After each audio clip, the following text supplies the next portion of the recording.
Okay, ladies and gentlemen, we got some big Starfield news in today's episode with more key story and lore information, hands-on review details for the people over at IGN, the really cool photo mode, as well as people's thoughts on the game being 30 frames per second, and how they need to take a few steps back. Don't forget, ladies and gentlemen, the Comeback Kids are doing a giveaway for a free copy of Starfield, so make sure to stick around until the end of the video to learn more information on how you can win a free copy for yourself. Now, if you're like me, one of those explorers who love to just document your space travels, we got just the thing for you in Starfield. This might have been something that was overlooked from a lot of people, but is actually going to be Starfield's photo mode in the game. This is going to allow you to take photos of your character and the environment they're in. So as you can see here on the bottom right, there's a lot of cool options to customize your photo as well, such as, you know, showing or hiding your player, changing your pose completely, possibly changing the lens and focal length distance, the contrast, lighting, saturation, even the option to toggle on and off your helmet. This is even leaving people such as Xbox News over on X, formerly known as Twitter, saying that it looks like pictures taken with this photo mode can potentially be displayed inside of your ship.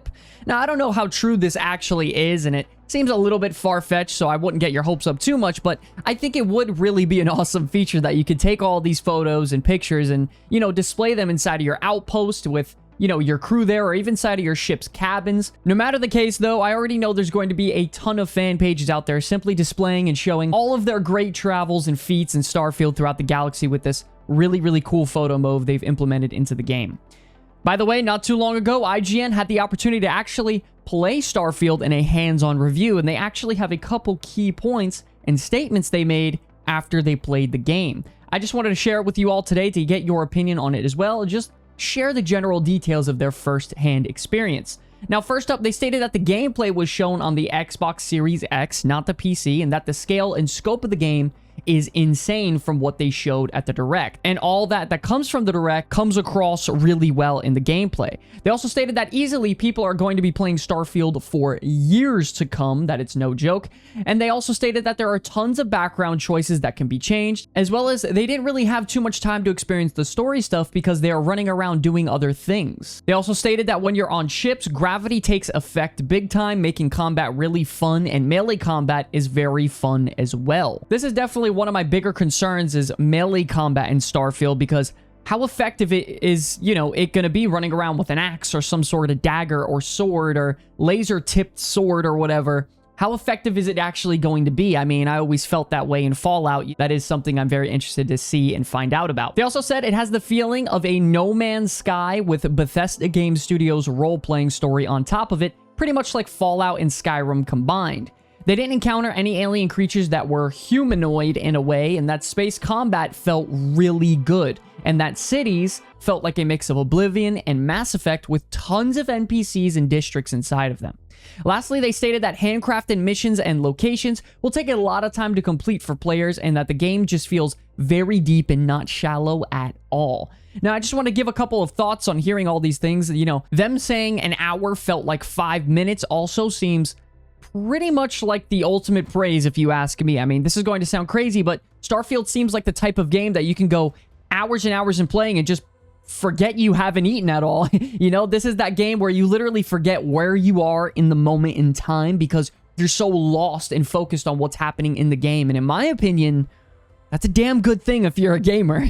Another super big topic right before launch that I even get tons of troll comments about is the 30 FPS issue in Starfield.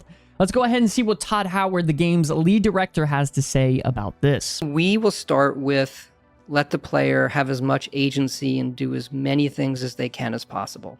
And we will sacrifice some graphic fidelity for that, some speed for that. You know, traditionally our games are, you know, we okay with 30 frames a second as long as it looks really good and the simulation's running and all of those things. So we'll sacrifice some of that fidelity for the player experience. I just wanted to simply put out and say that I don't think people give enough importance to the fact that everything in the world that you see in Starfield are actual items and models with textures and physics inside of them. Like the guns and the swords the enemies have, you can kill them, pick up their stuff, and equip it. You know, it's a real life item. You can either put it on display in your house or literally throw them at NPCs if you want, because they have actual models and they exist inside of the game's engine. You have to really sit and think how much has to be rendered, how many things are operating and moving at the same time in that little bubble that we live in while we're playing the game. There are brand new games out that come out today that are built entirely on the back of a single one of these Bethesda systems. And in Starfield, we have like 5 of them.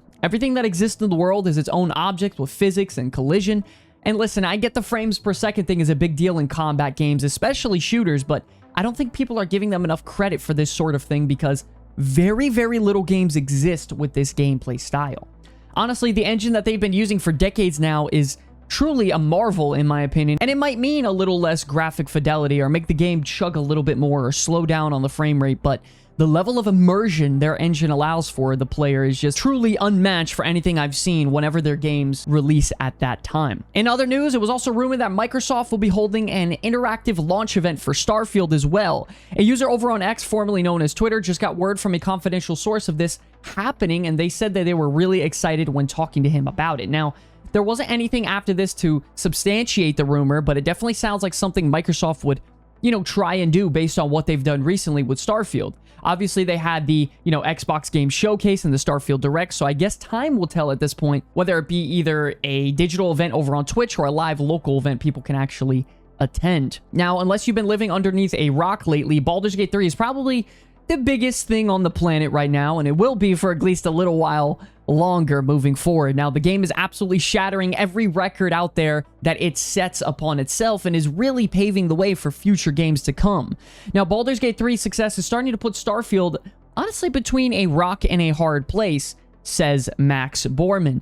Obviously, this is the newest IP from Bethesda in over 25 years, and fans are definitely excited to see what Starfield has to deliver. It's definitely unlike anything the studio's ever made before and promises to be one of the most advanced sci-fi RPGs around.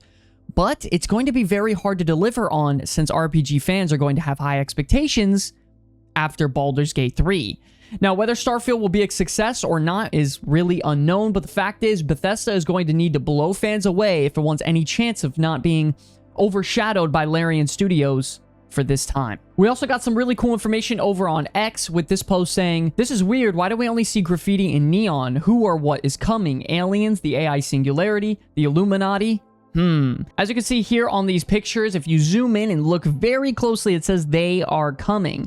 I think this is definitely going to lead into the story of the city of Neon in Starfield, which is equivalent to today's Las Vegas.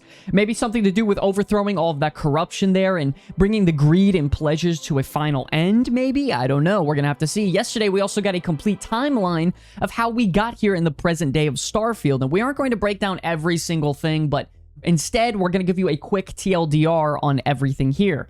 After landing on Mars, it takes humankind another century to reach the Alpha Centauri, which is its nearest neighboring star system in 2156.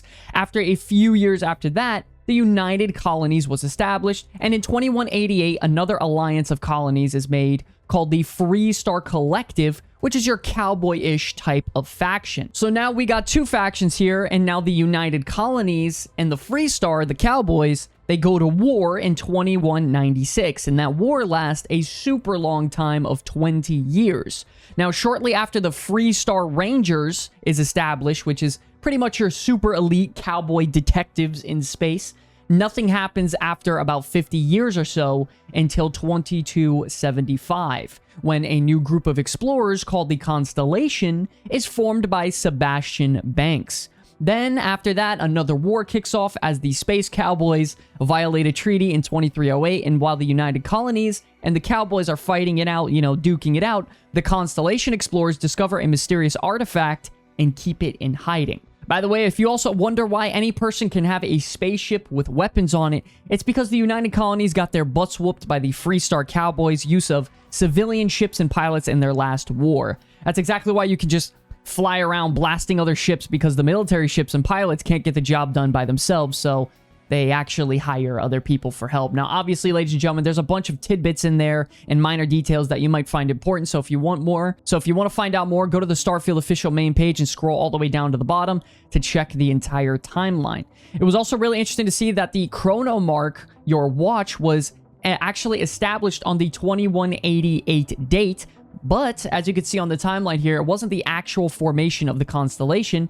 It was most likely just the foundation of the watch company instead. So if you're curious about that, a little lore bit for you there. Lastly, before we go, ladies and gentlemen, we just quickly wanted to break down how lucky we are to be experiencing Starfield in just a few weeks. I mean, a brand new Bethesda game that is completely a new IP with today's technology is truly something to wonder and be excited about. This isn't going to be a game full of grays and blacks and dark and depressing like kind of how Fallout was. It's going to be awesome. I'm so excited to explore and just get the heck out there in space and leave my regular life that I live behind. Don't forget, ladies and gentlemen, if you're interested in seeing more Starfield content, consider subscribing. And also back to that giveaway. The Comeback Kids are doing a giveaway for a free copy of Starfield. So if you all are interested, please visit the link in the description below to find out more details on how you could win that. That's going to be all from me, ladies and gentlemen. I want to thank you all so much for watching this video. I appreciate all the love and support.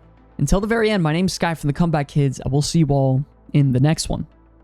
Peace.